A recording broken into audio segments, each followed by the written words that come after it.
ሰላም ውድና የተከበራችሁ ቻናላችን ቤተሰቦች እንደምን ቆያችሁ? ለቻናላችን አዲስ የሆናችሁ ሰብስክራይብ በማድረግ ቤተሰባችን ሁኑ።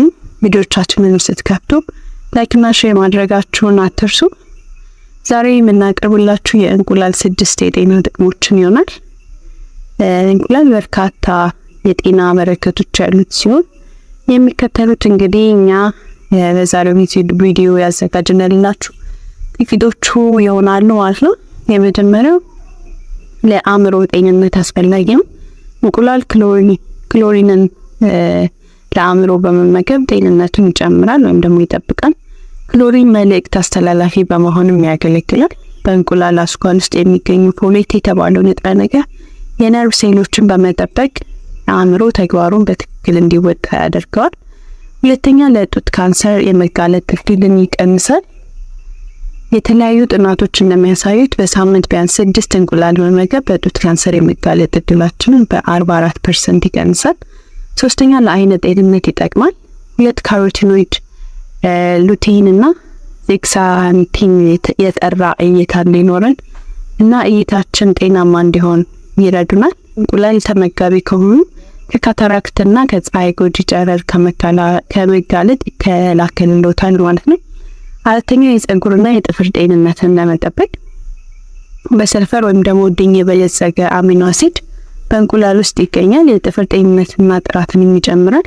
ሌሎች ሚነራሎች እንደ ብረት፣ ሲንክ እና ሴሌኒየም ለፀጉር ጤንነት የበኩላቸውን ድርሻ ይወጣሉ ማለት ነው። አምስተኛ የሰውነት ክብደትን ያመጣጥናል።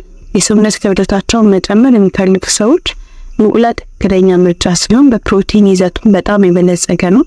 እንቁላል የምንጠቀም ከሆነ ከመጠን በላይ እንዳንመገብ አስተዋጽኦ ያደርጋል። ስለዚህ በቀላሉ የሰውነት ክብደታችንን አመጣጠንን ማለት ነው።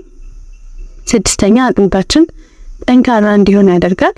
ካልሲየም በሰውነታችን እንዲመጠጥና እንዲዋሃድ ቫይታሚን ዲ ደግሞ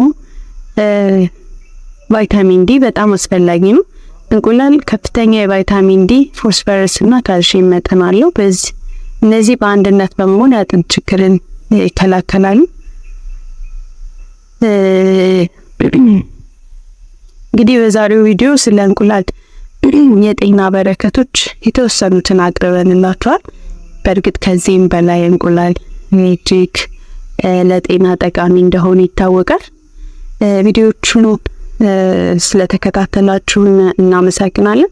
በሌላ ቪዲዮ ቀጣይ እስከምንገናኝ ድረስ መልካም ቆይታ እየተመኘን ለዛሬው በዚሁ እናበቃለን። መልካም ቆይታ። ቻው።